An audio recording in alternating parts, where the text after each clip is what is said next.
In Oak Haven, the rust from the old steel mill seems to leach into the night sky, staining the darkness a deep, bruised purple. I've always found a strange comfort in that polluted twilight. It's a constant, a predictable smear of decay above a town that's been slowly dying for 50 years. From the window of my small second floor office, I can see the skeletal silhouette of the mill, its gantries and smokestacks like the fossilized bones of some great forgotten beast. It's the last thing I see before I turn to my work, and the first thing I see when I look up, a monument to a louder, brighter past. My name is Mark, and my world is one of straight lines and precise angles. As a technical draftsman, I spend my nights translating the chaotic visions of architects into orderly, logical blueprints. I work from the house my grandfather built, a sturdy, over-engineered structure of oak and stone that smells faintly of sawdust and old pipe tobacco, no matter how much I clean. I find solace in the house's quiet groans, in the predictable hum of the refrigerator downstairs, and the gentle whir of my workstation's cooling fans. My life is a closed system, a schematic I understand, at least it was. That comfort ended at 1:47 a.m. It wasn't a sound that alerted me. In fact, it was the opposite. In a moment of focus, my eyes fixed on the intricate dance of vectors on my screen, I became aware of a new light in the room, a soft amber glow pulsing gently from the corner of my desk where my phone lay face down. Not the frantic, strobing flash of a call or a barrage of texts. This was a slow, deliberate rhythm, like a mechanical heartbeat. I frowned, pulling my glasses off to rub the bridge of my nose. Jenna, probably sending me another meme compilation. I told her 100 times that my ringer was off, but notifications still lit up the screen. I reached over and turned the phone over. The screen was filled with a single stark message, displayed in a blocky sans serif font against a deep amber background. It wasn't an app, it wasn't a text. It was a system-level alert, the kind you couldn't swipe away. It had no sound, no vibration, just the eerie, silent glow. At the top, in clean white letters, were the words, "Civil danger warning." My breath hitched. My mind immediately went to the usual suspects. A chemical spill from a derailed train on the old tracks, a gas leak from the town's ancient pipelines, maybe an amber alert, though the color was wrong. I read the text below, and a cold clinical dread began to snake its way up my spine. Unidentified nocturnal phenomenon detected. Extinguish all light sources. Cover all windows. This is not a drill. I read it again and a third time. The language was sterile, official. It was the unidentified nocturnal phenomenon that snagged in the gears of my logical mind. It was vague to the point of absurdity, yet the instructions were chillingly specific. Extinguish. Cover. Words of defense, words you use when you're hiding from something.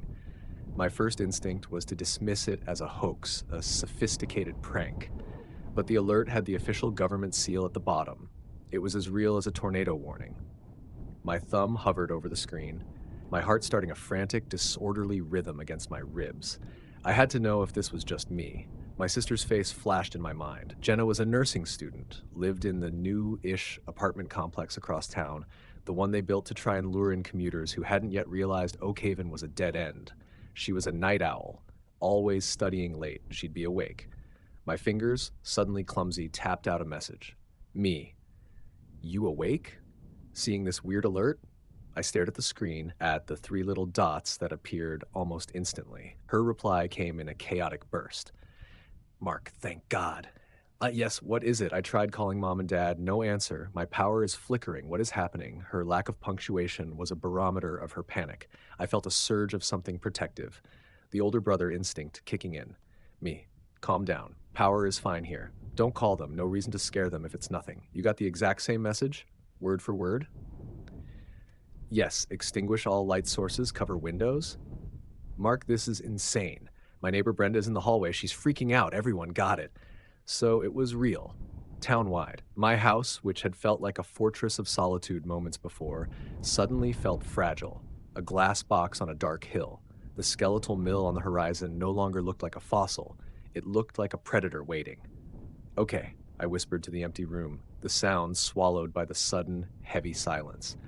The hum of my workstation seemed louder now, accusatory. A beacon. The alert said all light sources. I sent one more text to Jenna. Okay, just listen. Do what it says. Don't panic. Lock your door and stay away from the windows. I'm going to do the same. Keep your phone charged. Text me in 15 minutes. Okay, be safe. The words hung there on the screen, a digital prayer. I clicked my phone off, the amber glow vanishing, plunging the room back into the familiar dim light of my monitors. Extinguish all light sources. My gaze swept across my office. The two large monitors, the glowing LEDs on the computer tower, the digital clock on the wall, the faint power indicator on my speakers. My little ecosystem of light. I started with the monitors, their shutdown chimes sounding unnaturally loud, then the PC itself, its fans spinning down with a final, weary sigh. One by one, I killed the lights, pulling plugs, flipping switches on power strips. I was moving on autopilot, my body obeying the directive while my mind raced, trying to draw a blueprint for a situation that had no dimensions, no logic. Phenomenon. What kind of phenomenon? Atmospheric, geological, or something else? My office was on the second floor, with a large window facing the mill. The moon was nearly full, casting a stark silver light across the overgrown lawn and the dark line of trees beyond. I felt a primal reluctance to cover it, to blind myself. It felt like conceding defeat to an enemy I couldn't even name. But Jenna's fear was a catalyst. I had to stay calm for her, and that meant following the rules. The curtains in my grandfather's house were like him, heavy, practical, and from another era. Thick, navy blue wool designed to keep out the winter cold. I pulled them shut, the heavy rings scraping along the wooden rod. The final sliver of moonlight vanished, and the room was plunged into a darkness so complete it felt physical. I stood there for a moment, my hands still on the coarse fabric, my eyes struggling to adjust. Nothing, just black. My other senses seemed to rush in to fill the void. The scent of dust and old paper, the faint chill seeping in from the window pane. The frantic thumping in my own chest. I moved through the house like a ghost, a methodical phantom securing his tomb. The hallway, the bathroom, my bedroom. Each window was a liability, a potential breach. I drew every curtain, pulled every blind. Downstairs in the living room, the large bay window was the hardest. Its curtains were thinner, decorative linen. Even when they were closed, they seemed to leak moonlight, glowing with a faint, spectral luminescence. Cover all windows. The alert was absolute. I grabbed the heavy quilt from the back of the sofa and, with clumsy effort, managed to drape it over the curtain rod, blocking the final ingress of light. My house was dark. Secure.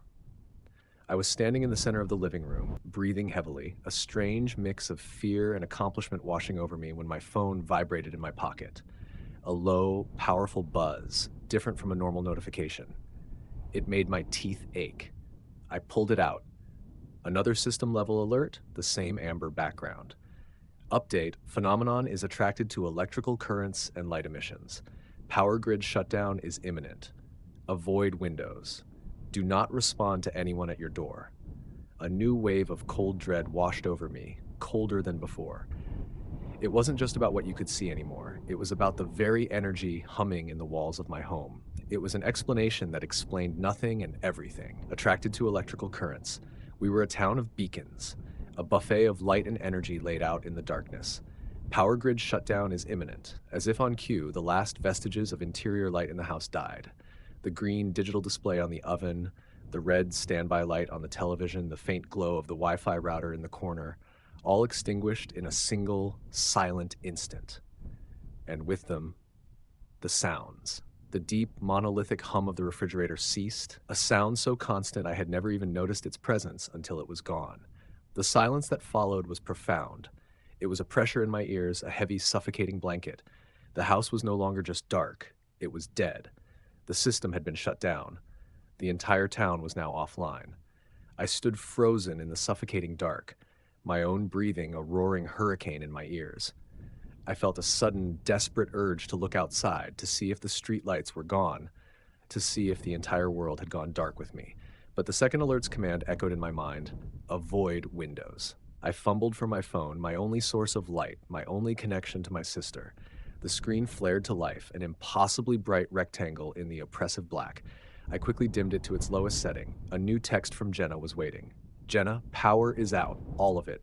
Mark, I can hear screaming, outside. My blood turned to ice. Me, where is it coming from? Don't go near the window, Jenna, do you hear me? From the street. It's stopped now. Everything is quiet. Too quiet. Me. Good. Quiet is good. Just stay put. Stay away from the walls, middle of the room. It was a stupid instruction, something from an earthquake drill, but it was all I could think of. I needed her to focus on an action, a task. Okay, I'm scared. I know. Me too. Just keep your phone. We wait for the all clear.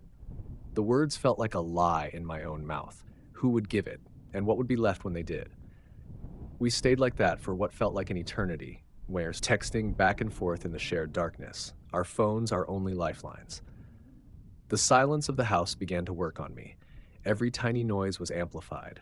The creak of a floorboard settling, the whisper of a draft from under the door. Was that the house, or was it something else?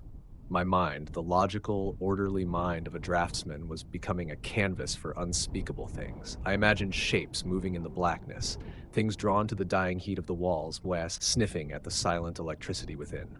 I had sunk to the floor, my back against the sofa, my phone clutched in a white-knuckled grip. I was trying to map out the possibilities, trying to build a rational framework. A massive solar flare causing auroras and frying the grid, some kind of experimental military tech gone haywire, but none of it fit the specifics. Do not respond to anyone at your door.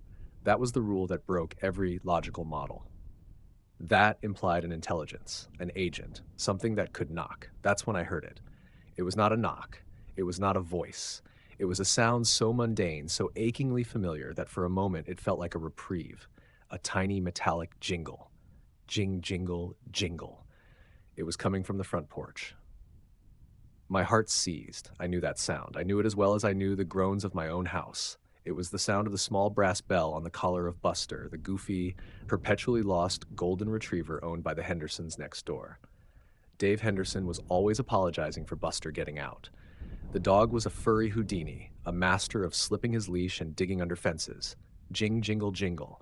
He was on my porch, probably sniffing at the door, hoping for a handout or a scratch behind the ears. A wave of relief, so powerful it almost made me dizzy, washed over me. It was just a dog, a dumb, friendly dog. A piece of the old, normal world sitting right outside my door. The urge to open it, to let him in, to have another living, breathing creature in this dead, silent house with me was overwhelming. But the warning, do not respond to anyone at your door. Does a dog count as anyone? My logical mind began to argue with my panicked one. It's an animal. The alert was clearly talking about people, fugitives maybe, like that radio broadcast had said. A dog wasn't a fugitive. Jing, jingle, jingle. Followed by a soft scratch at the wood of the door. He was just lost, scared by the sudden darkness. I couldn't just leave him out there. What if this phenomenon, whatever it was dangerous to animals too? Slowly, carefully, I pushed myself to my feet. Every joint in my body seemed to creak in protest. I held my breath, trying to make my footsteps as silent as possible as I crept through the living room and into the small foyer. The front door was a thick slab of oak, with a small brass peephole set at eye level. My grandfather's security system. My hand was shaking as I reached up to slide the small cover away from the lens. It made a tiny metallic snick that sounded like a gunshot in the silence. I flinched, pressing my ear against the cold wood. I could hear soft panting on the other side. Just a dog. I was being ridiculous. I was letting the fear get to me. I took a steadying breath and put my eye to the peephole. The fisheye lens distorted the porch, but the image was clear enough in the pale moonlight. Buster was there, sitting patiently, his big, fluffy tail thumping softly against the welcome mat. His head was cocked in that quizzical, endearing way dogs do. It was him, just lovable, stupid Buster. I let out the breath I was holding, a quiet sigh of relief. I even felt a small, foolish smile touch my lips. I should let him in, just for a little while, until this was all over.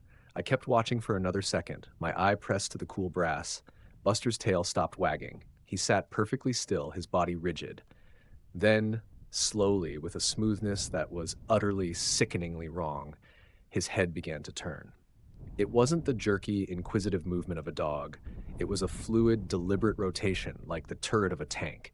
It turned and turned, past the point a dog's neck should be able to go, the skin bunching and pulling at his shoulders. It kept turning until his head was almost completely upside down, his snout pointing to the sky.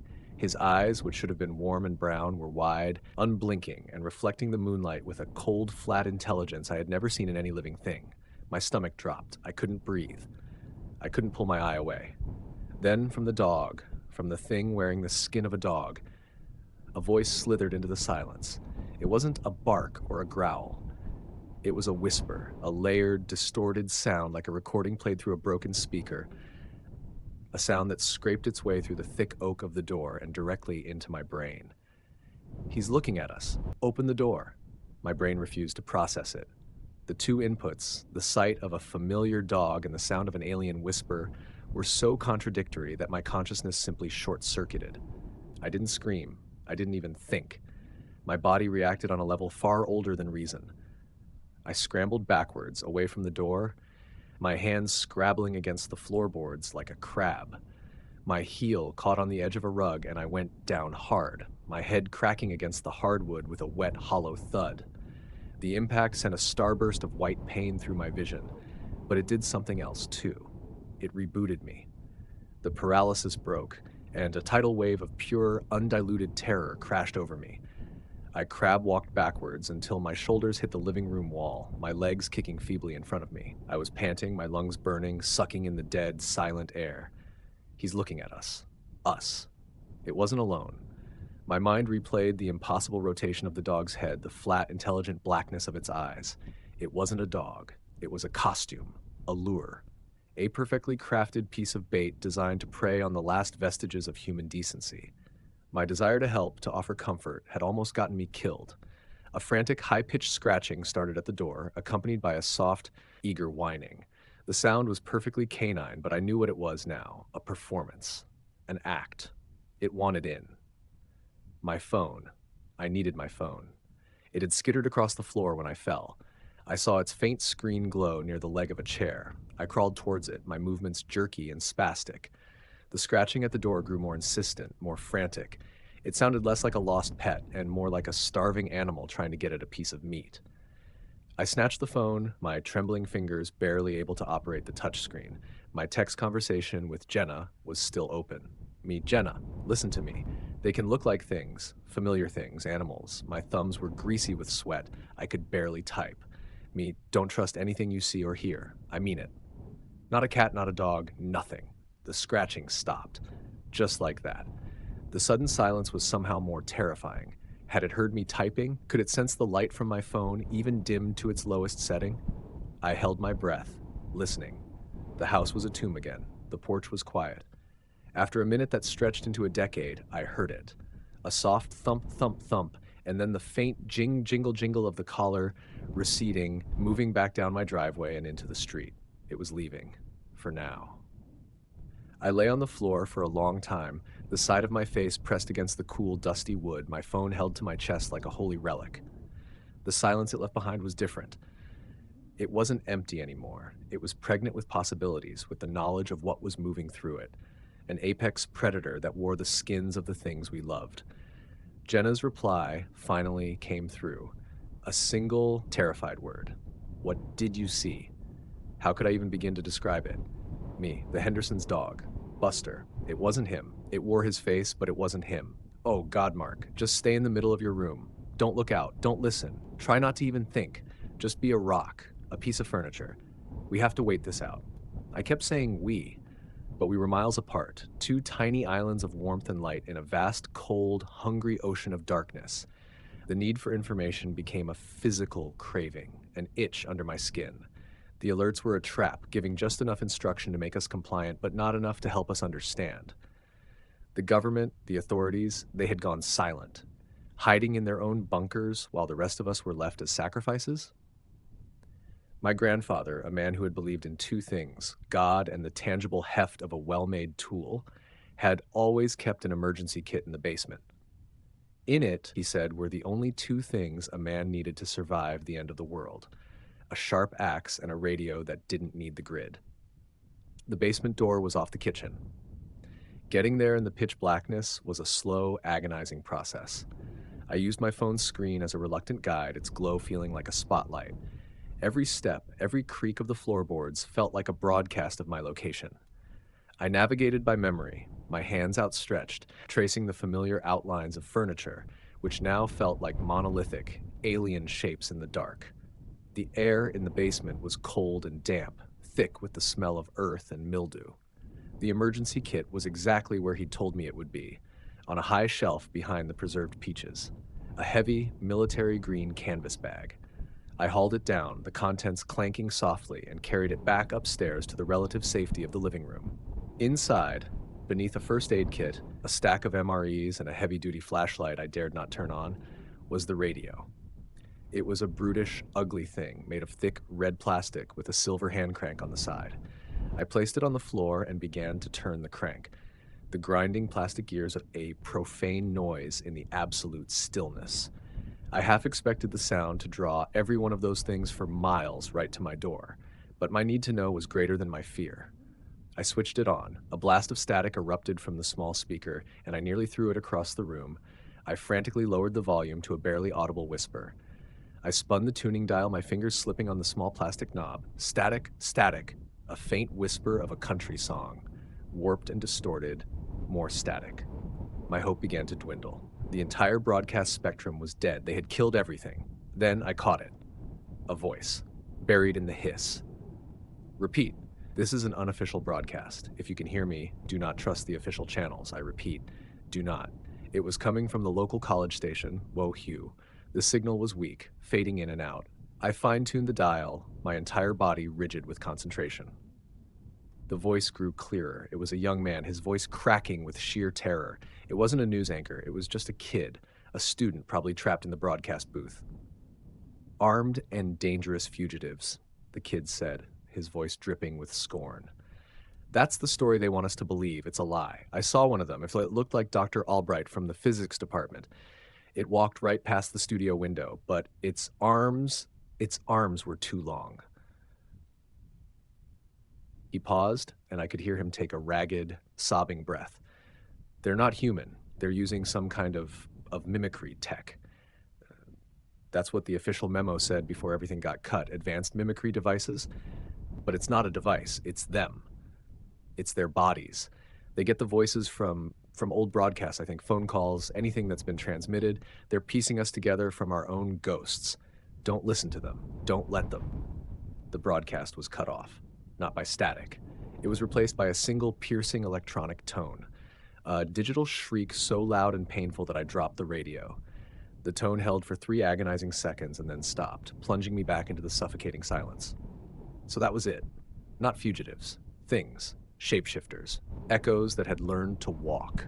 My mind reeled, trying to process the information. It explained the dog. It explained the stilted, unnatural voices the original sample story had mentioned, if I were to believe that. They were learning, improvising, and they were getting better at it, a new sound. This one was different. It wasn't the scratching of an animal. It wasn't the jingle of a collar. It was a soft, hesitant knock, and it was coming from the back door, in the kitchen. My blood ran cold.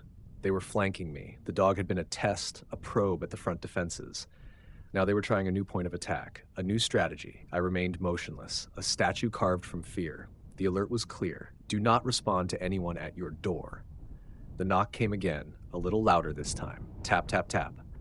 A polite, almost gentle sound. Then a voice drifted through the wood, and in that instant, my entire world, my entire understanding of reality, shattered into a million pieces. It was my mother's voice. Marky? Honey? It's me. It wasn't a recording. It wasn't an echo. It was her. The exact pitch, the gentle, lilting cadence, the faint, breathy quality she always had when she was worried. It was the voice that had read me bedtime stories and calmed my fevers, the voice that had been silenced by a hospital ventilator 10 years ago. I felt a guttural sob build in my throat, and I choked it down, my hand clamped over my mouth. My rational mind screamed, "It's impossible. It's a trick. They're using what they heard on the radio. They're learning." But the sound of that voice bypassed my brain entirely. It was a key, unlocking a decade of grief and loss I had carefully bricked up inside me. Tears streamed down my face in the darkness. "Marky, I know you're in there," the voice cooed, filled with a perfect maternal concern. "I was so worried. I couldn't reach you on the phone. Please let me in, honey. It's so cold out here." My body began to move, seemingly of its own accord. My legs, weak and trembling, were pushing me up, carrying me towards the kitchen. "No. Stop. It's not her." but every step felt like I was walking towards a warm fire after being lost in a blizzard for years. The desire to see her face, to hear that voice without a door between us, was more powerful than any fear. I reached the kitchen door. I could feel her presence on the other side, just a thin layer of wood separating me from a miracle or an abomination. "Mom?" I whispered, my voice a cracked, pathetic thing. "Oh, thank God," the voice breathed, a perfect imitation of relief. "Yes, honey, it's me. Everything is all right now. Just open the door. The police are here with me. They said the danger has passed." A lie, a clear, provable lie. But my heart didn't care. It wanted to believe. It needed to believe. My hand rose, my fingers finding the cold, smooth brass of the deadbolt. I was about to turn it. And then a thought, cold and sharp as a shard of glass, pierced through the fog of my grief. It was a memory, small and seemingly insignificant, but it was real. An anchor in the storm. My mother and my father were two halves of a whole. My dad was the pragmatist, the engineer. My mom was the believer, the one who saw shapes in the clouds and taught me the constellations. When I was a kid, I had a terrible fear of the dark, of monsters hiding under my bed. I remembered their two very different approaches to calming me down. My hand froze on the lock. I leaned my forehead against the door, the wood cool against my feverish skin. "Mom," I said, my voice shaking so badly I could barely form the words. What did you always tell me?" When I was scared of the monsters under my bed, there was a pause, a silence on the other side of the door that lasted for a beat too long. It was the silence of something searching a database, rifling through stolen files of memories to find the right answer. Then, the voice returned, as sweet and syrupy as before. "That monsters aren't real, sweetheart." I closed my eyes. A single, cold tear traced a path through the grime on my cheek. It was the wrong answer. That was my father's line, the logical, dismissive, easy answer. My mother, the believer, always knelt by my bed, her voice a fierce, protective whisper, and told me the truth. I backed away from the door, my heart a cold, dead stone in my chest. "You're not my mother," I hissed. For another long moment there was only silence. Then the voice spoke again, and all the warmth, all the love, all the perfect mimicry was gone. It was a flat, dead, synthetic thing. The voice of the machine beneath the mask. Incorrect response. The handle on the door began to rattle, not a gentle jiggle. It was a violent, furious shaking, the sound of metal straining against metal. The entire door shuddered in its frame. A deep, percussive boom echoed through the house as something threw its weight against the wood. Then another. Boom. Splinters of wood exploded inwards from the doorframe around the lock. It was trying to break it down. It was going to get in. My paralysis shattered. The instinct for survival, raw and screaming, took over. The thing at the door wasn't a ghost. It was a physical force, a battering ram of unknown strength, and it was going to tear its way through the last barrier between me and the night. "No," I grunted, the word a gasp of air. "No, you don't." I scrambled around the kitchen, my hands slapping against countertops in the suffocating darkness, searching for a weapon, a defense, anything, the heavy cast iron skillet my mother used to use. I grabbed its handle, the weight of it a pathetic comfort against the splintering boom that echoed from the door again. A spiderweb of cracks appeared in the wood, illuminated for a split second by the moonlight leaking through. Barricade. I needed to barricade it. The kitchen table, my grandfather's creation, was a thick slab of solid maple. It weighed a ton. Adrenaline, hot and metallic, flooded my veins. I dropped the skillet with a clatter and got my shoulder under the edge of the table. With a strangled roar of effort, I heaved. The table's legs scraped and shrieked against the linoleum floor, a sound so loud I was sure it would draw a dozen more of them. I didn't care. Boom. A fist-sized chunk of the door blew inwards, landing on the floor. A sliver of the bruised purple night sky was visible. I could hear a low, wet, guttural breathing from the other side. "Get out!" I screamed, my voice raw. With one last desperate shove, I rammed the edge of the table up against the door, wedging it beneath the rattling handle. It wasn't much, but it was something. I stood there, panting in the darkness, my body trembling with exertion, listening to the thing on my porch. The breathing continued for a moment, a steady, hateful sound. Then, just as it had with the dog, it stopped, complete silence. It didn't retreat. I heard no footsteps. It just ceased to be there. The silence it left behind was worse than the assault. I was left staring at the hole in my door, a ragged wound bleeding moonlight into my kitchen, my heart hammering a frantic, painful rhythm against my ribs. It was testing me, probing my defenses. It found a weak spot, attacked, and when it met resistance, it simply vanished, ready to find another angle. It was hunting me like a person hunts a cornered animal. I backed away slowly, my phone's screen the only light in the universe. I had to warn Jenna. This was a new phase of the game. Me. They're strong. They can break down doors. It tried to get in. I waited, my eyes fixed on the hole in the door, half expecting a glistening alien eye to appear in the opening. Jenna. Mine too. Mark, something was at my door. It sounded like Mrs. Gable from next door. Crying. I didn't answer. It's quiet now. Me. They're everywhere. We can't just wait here. This house isn't safe. Your apartment isn't safe. My grandfather's sturdy fortress had been breached.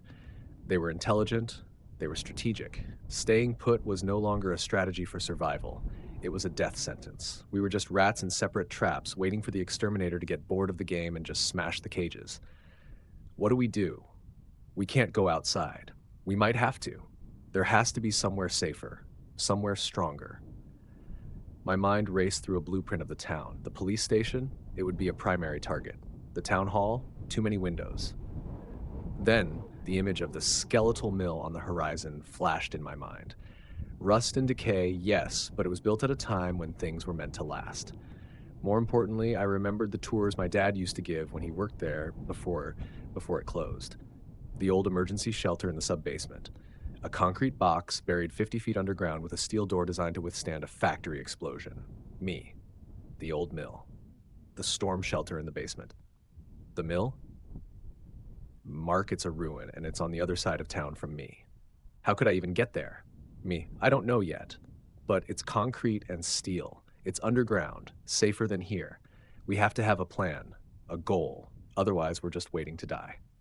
Before she could reply, a new light flickered at the edge of my vision. It wasn't from my phone, it was coming from the living room. A cold, pale, strobing light, slicing through the gaps in the heavy quilt I'd hung over the bay window. It was a rhythmic, sweeping pulse, blue and white. Against every warning, against every primal scream of instinct in my body, I found myself crawling towards it. I had to see. If we were going to make a run for the mill, I had to know what was happening on the street. I reached the bay window, my heart in my throat. My fingers, trembling, found the edge of the quilt. I lifted it just a fraction of an inch, creating a tiny peephole, and pressed my eye against the cold glass. My first emotion was a wave of overwhelming, tear-inducing relief. The street was no longer empty. It was filled with figures. But these weren't the things from the darkness. These were professionals. At least, that's what my brain supplied at first glance. There were maybe half a dozen of them, moving with a silent, synchronized purpose. They wore no uniforms I recognized. They were clad in what looked like heavy, archaic, deep-sea diving suits, the kind you'd see in a Jules Verne novel. The suits were a dull, non-reflective gray, and their heads were encased in heavy, brass-faced helmets with a single round pane of opaque black glass where the face should be. They moved with a slow, ponderous grace, their heavy boots making no sound on the asphalt. They weren't carrying guns. Each figure held a large, lantern-like device in one hand. From these lanterns, they projected sweeping beams of, not light, but its opposite, a cone of tangible, absolute darkness. A void that seemed to drink the moonlight. They were sweeping the street, the beams of nothingness passing over lawns, across houses, into the woods. These were the authorities. The real ones. The cleanup crew. They were here to save us. The relief was so profound I almost sobbed. Then I saw one of them stop. It tilted its brass helmet towards the Hendersons' house next door. Another figure joined it. They stood motionless for a moment, and then one of them raised a free hand and pointed. Out of the shadows of the Hendersons' prize-winning rose bushes, a shape emerged. It was Buster, the golden retriever mimic. It trotted out into the middle of the street, its head cocked, its tail giving a single cheerful wag. It looked exactly like the real thing. It looked innocent. Two of the divers turned to face it. They raised their lanterns.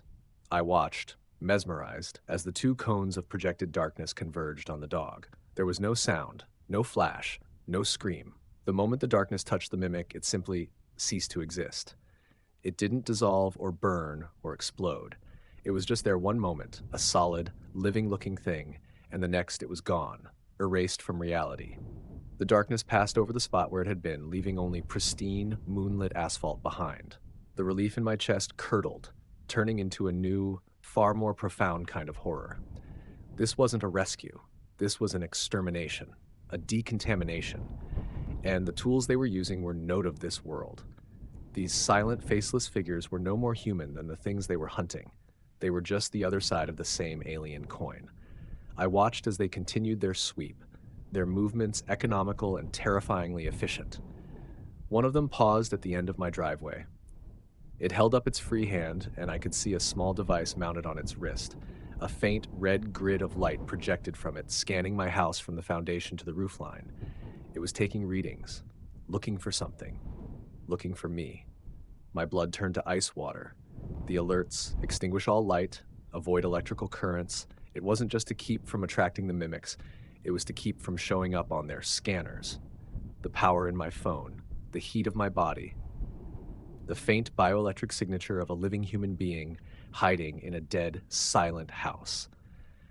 To these things, what was the difference between me and the creature that had just tried to break down my door? We were both anomalies. Contaminants in the clean zone. The diver at the end of my driveway lowered its scanner. It tilted its brass head, the single black lens fixing directly on the bay window, directly on the tiny gap in the quilt where my eye was pressed. It saw me. It raised its lantern. A low, resonant hum began to vibrate through the glass of the window, through the floor, and up into my bones.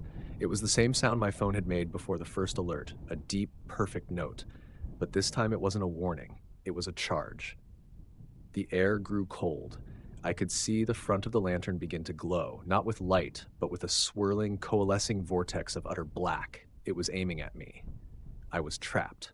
Outside, a silent, implacable death that could erase me from existence. Inside, a shattered door and the lingering presence of a monster that wanted to wear my skin. The rescuers and the monsters were one and the same.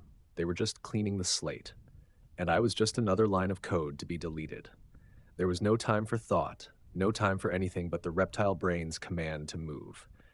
I threw myself sideways, away from the window, a strangled cry tearing from my throat.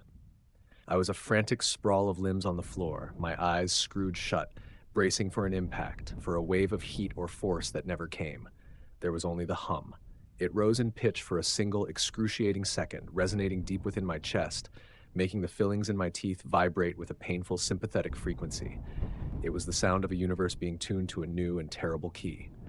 Then, as suddenly as it began, it stopped. Silence. Not the dead, waiting silence from before. This was a hollow, ringing void, a vacuum. I lay on the floor, tangled in the quilt, every muscle in my body screaming. I was alive. I opened my eyes. Moonlight was flooding the living room. Not the gentle, filtered glow from before, but a harsh, direct beam as if a wall had simply vanished. I slowly, shakily pushed myself to my knees. The quilt had been thrown clear. The bay window was gone. So was the heavy oak wall beneath it. So was the antique armchair my grandmother had loved, the small end table beside it, and a 4-foot-wide section of the hardwood floor. It wasn't a hole. A hole is violent. A hole has jagged edges, splinters, dust, and debris. This was a cut, a wound made by a surgeon's scalpel on the flesh of reality. The edges of the wall, the floorboards, the very air itself were perfectly, unnaturally smooth. It was a geometrically precise scoop taken out of my house, leaving a sheer, featureless cross-section of wood and insulation that didn't even cast a shadow. Through this impossible emptiness, I could see my front lawn, pristine and untouched. I could see the diver, its brass helmet gleaming in the moonlight, already turning away, its lantern lowered, continuing its methodical sweep down the street as if it had just swatted a fly. It hadn't destroyed a part of my house. It had unmade it. A wave of vertigo so profound that the world tilted on its axis washed over me. I gagged, scrambling back from the edge of nothing, my hands finding no purchase on the impossibly smooth floor. I was in a compromised structure, a house with a gaping, screaming wound in its side. The divers were outside, the mimics could be anywhere, and the back door was already splintered and broken. Every instinct screamed at me to run, but where? The front of the house was an open invitation. The back was a trap. Upstairs was a dead end. The basement, my grandfather's emergency kit. The axe, the cold, damp, subterranean dark. It was the only defensible place left. I snatched the heavy canvas bag and scrambled towards the kitchen, my feet slipping on the dusty floor. The hole in the back door looked pathetically minor compared to the new void in the living room. I didn't hesitate. I pulled open the basement door and plunged down the rickety wooden stairs, not stopping until my feet hit the cold, solid concrete of the floor. I slammed the thick oak door shut behind me and fumbled in the dark for the heavy iron slide bolt my grandfather had installed. With a deep, grating thump, it shot into place. Safety. For a moment. I slumped against the door, my body a trembling, useless sack of meat, and pulled out my phone. My hands were shaking too badly to type properly, my first few attempts a meaningless jumble of letters. I took a deep, shuddering breath of the musty air and tried again. Meh. Jenna. The men in suits. They are not here to help. I repeat, not friendly. They fired on my house. My thumbs moved with frantic speed. Me. They aren't soldiers. They're something else. They have weapons that erase things. If you see them, hide. They are not a rescue party. I waited, my heart pounding a frantic tattoo against my ribs. The basement was utterly black, colder than the rest of the house. The silence was different here too. Deeper. Muffled by the earth around me. My phone screen lit up with her reply. I see them. My blood went cold. Me where? In the street? No. Inside. In my building. A thread of pure ice traced its way down my spine. I heard the front door of the building get torn open, then nothing. I looked through my peephole. They're in the hallway, Mark, walking so slow. Just like you said, like old divers. Get away from the door. Now, get in your bathroom. Lock the door. Get in the tub. They're not knocking. They're just stopping at each door for a second. I can hear a weird humming sound. The sound of the weapon charging. They were sweeping the building, sterilizing it, room by occupant. Jenna. Oh God, Mark. The apartment across the hall. Mr. Weaver. The humming got really loud, and then it just stopped. I can't hear his TV anymore. I can't hear anything. Erased. A retired accountant who liked to watch old westerns, unmade in an instant. They're moving to the next door. Mrs. Gable's place. The woman who the mimic sounded like. My mind was a whirlwind of panic. She was trapped. She was on a conveyor belt, waiting her turn. The mill. It was the only chance, a desperate, insane, suicidal chance, but it was better than waiting for a silent, perfect death in a bathtub. Jenna, you have to run. Run, where? They're in the hall. It's your only chance. They are methodical. They are slow. They are doing one door at a time. The chaos is our only cover. When they start on the door next to yours, get out. My fingers flew across the screen, my mind drawing a desperate schematic for survival. Me, your fire escape. Outside your bedroom window. It leads to the back alley. Go now, while they're busy. Don't take anything, just your phone. Run towards the old bridge, stay in the shadows. The river path. It will lead you towards the west side of town, towards the mill. The mill? Mark, are you insane? It's the only place I can think of. It's our only goal. We meet there, sub-basement shelter. You have to run, Jenna. You have to run now. I was begging her. My silent shouts typed into a tiny glowing screen in a dark basement. Jenna. Oh God, the humming is starting again. At Mrs. Gable's door, it's getting louder. Me, go. Now. When it stops, she's gone and you're next. Use that moment. Run. Don't think. I gripped the phone, my knuckles white, staring at the screen, waiting. Seconds stretched into lifetimes. The 3 dots appeared, then vanished. Appeared again. She was typing. Okay, I'm going. Bedroom window. Her message was followed by another, a single line that chilled me to my very soul. Jenna, I love you, Mark. Then, nothing. The screen was just a screen again. The conversation was over. She was out there, in the dark, in the city of monsters and erasers. Alone. And so was I. I couldn't stay in the basement forever. The divers would eventually finish with the street and begin a house-by-house sweep. They'd find the hole in my living room. They'd find the broken back door. They would come for me. My only chance was the same as Jenna's, to use the chaos as cover and run. I sent one last message, a shot in the dark, a final prayer to a sister who was now offline. Me. I'm coming too. Turn your phone off. Don't turn it on again unless you are safe or it's life or death. They can track it. I'm turning mine off now. See you at the mill. I didn't wait for a reply. I powered down my phone and the last light in my world died, leaving me in the absolute, perfect darkness of the basement. The darkness and the silence were no longer a comfort. They were a hunting ground. I unzipped the heavy canvas of the emergency kit, my hands working by feel. My fingers brushed past the MREs and the first aid kit, closing around the smooth, cold, lacquered wood of a handle. I pulled it out. The axe. It was smaller than I remembered. A hatchet, really, but its head was heavy, forged from a single piece of steel, and the edge was still sharp enough to shave with. My grandfather had taken pride in his tools. I stood up, the axe in my hand. Its weight felt good. It felt real. It was a solid, tangible object in a world that had come undone. It couldn't stop a cone of darkness. It probably couldn't stop a thing that could wear the face of a dog. But it was better than my bare hands. My mission was clear. Get out of the house, get across town, get to the mill, get to Jenna. I took a deep breath, the air tasting of damp earth and coming doom. My hand reached out in the darkness, finding the cold iron of the slide bolt. I had to go back up into the ruined house, back into the open, back into the fight. My fingers closed around the bolt. It was time to go hunting, or be hunted. At this point, I wasn't sure there was a difference. My fingers closed around the bolt. With a deep, groaning screech of metal on metal, I drew it back. The sound was a declaration of intent, an announcement to the dead, silent house that I was no longer hiding. I pushed the heavy door open and started up the stairs, the axe held tight in a two-handed grip, its cool, dense weight the only real thing in the world.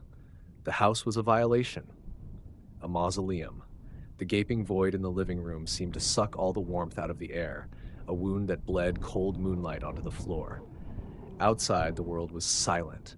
The divers had either moved on or were waiting, their patience as infinite as the darkness they wielded. I couldn't leave through the front or back. Those were kill zones, obvious and exposed. I crept through the dining room to a small window on the side of the house, one that looked out over a thick hedge of overgrown lilac bushes. The window was old, the wood swollen with a lifetime of humidity. It took all my strength to shove it open, the frame groaning in protest. I slung the emergency kit over my shoulder, the cans and tools inside clanking softly. I paused, listening. Nothing. I swung one leg over the sill, the splintered wood digging into my jeans, and lowered myself into the bushes. Branches scratched at my face and arms, 1,000 tiny stinging pains that grounded me. I was outside. I was committed. I stayed there for a full minute, crouched in the damp, fragrant darkness of the lilacs, my eyes scanning the street. Empty. The moon painted everything in stark shades of silver and black. I could see the houses of my neighbors, dark and inert, looking like cardboard cutouts. I saw one of the divers' wounds on the street itself, a perfectly smooth circular scoop taken out of the asphalt as if a giant had cored an apple. Taking a deep breath, I bolted. I ran low and fast, sticking to the shadows, my feet pounding on the pavement. Every rustle of leaves, every distant creak sent a jolt of ice through my veins. The town of Oakhaven was transformed. It was a graveyard of abandoned moments. A child's bicycle lay on its side on a lawn, its front wheel still spinning lazily. A car sat in the middle of an intersection, its door ajar, the dome light still faintly glowing. There were no bodies, no blood, just absence. I was halfway to the river path when I saw it. I ducked behind a stone retaining wall just as a fig turned the corner at the far end of the street. It was a mimic. It wore the skin of a man, an old man in a mail carrier's uniform, but it was fundamentally wrong. It walked with a strange, gliding motion, its feet never seeming to quite touch the ground, and its head was on backwards, its face a placid, smiling mask looking at the path it had just taken, while its body moved unerringly forward. It didn't seem to be hunting. It was just patrolling, a broken automaton on its programmed route. I stayed pressed against the cold stone, not even daring to breathe, until its gliding form vanished around another corner. They were flawed. They were still learning. That, somehow, was the most terrifying thought of all. I pushed on, my lungs burning, the strap of the heavy bag digging a raw furrow in my shoulder. I reached the old bridge and scrambled down the embankment to the river path. Here, under the thick canopy of the ancient willow trees, the darkness was almost total. The path was muddy and treacherous, but it was cover. I could hear the gurgle of the river beside me, a natural sound in a world that had become utterly synthetic. That's when I heard the hum. It was close. I threw myself flat into the wet, reeking mud behind a fallen log, my face pressed into the dirt.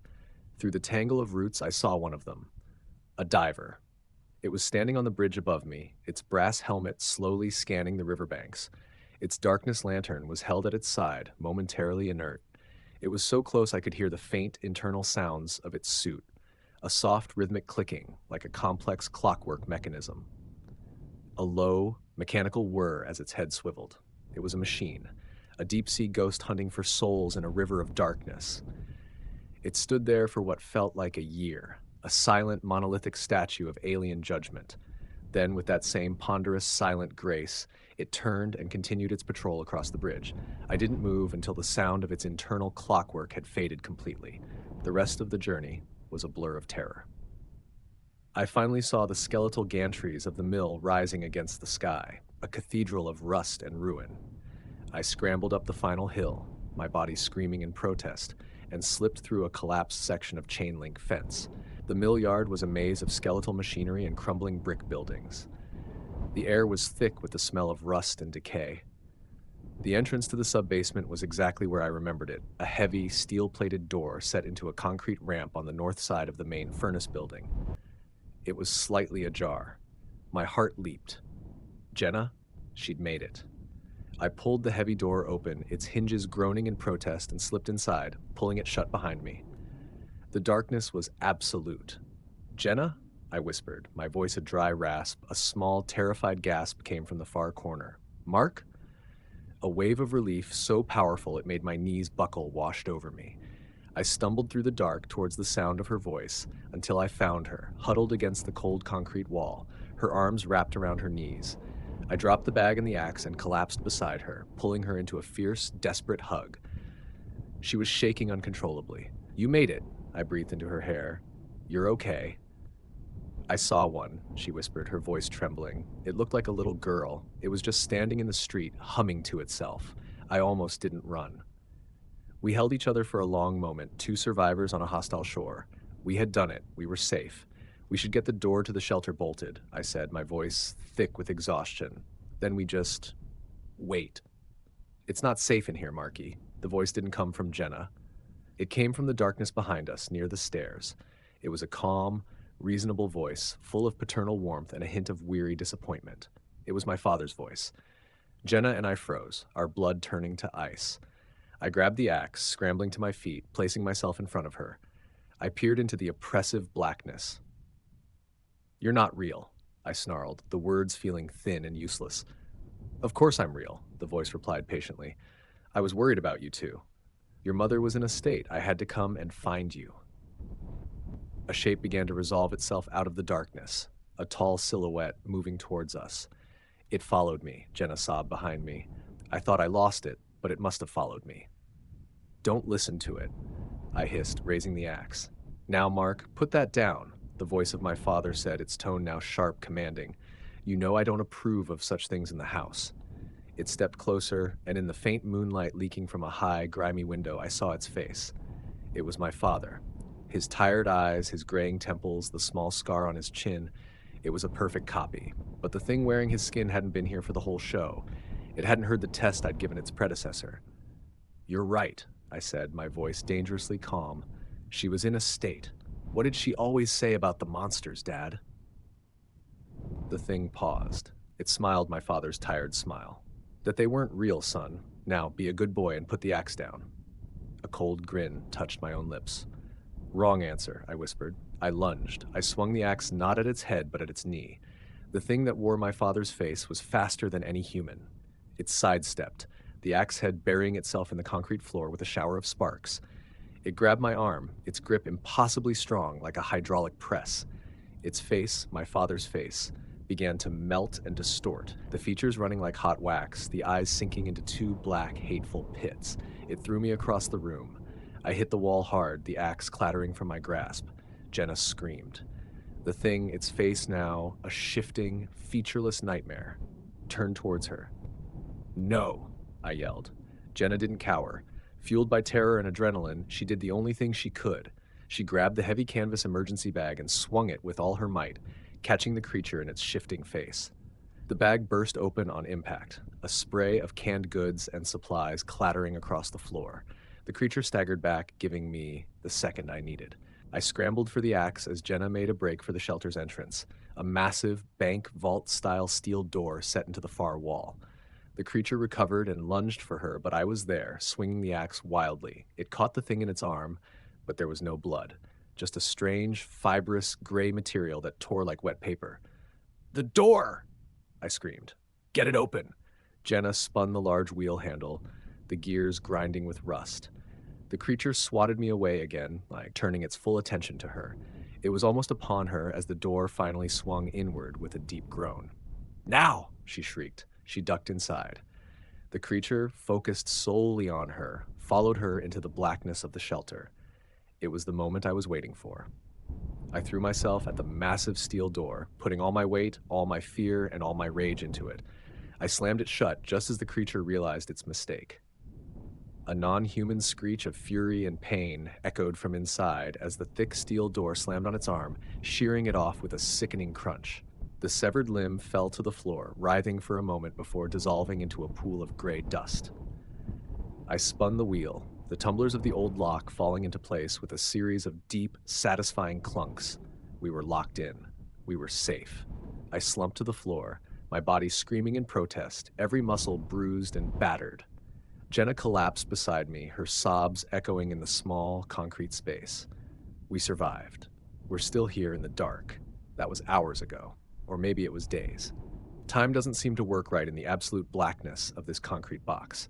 We have the emergency supplies, we have water from an old hand pump, we have each other. Outside, the world is silent, but every so often we can feel a low, resonant hum vibrating through the deep earth. The sound of the divers still at their work.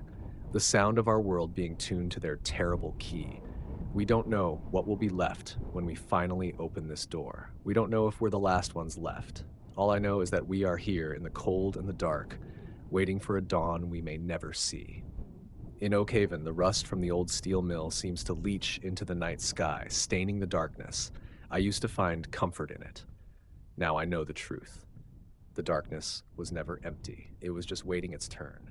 And now the light is no longer ours to control.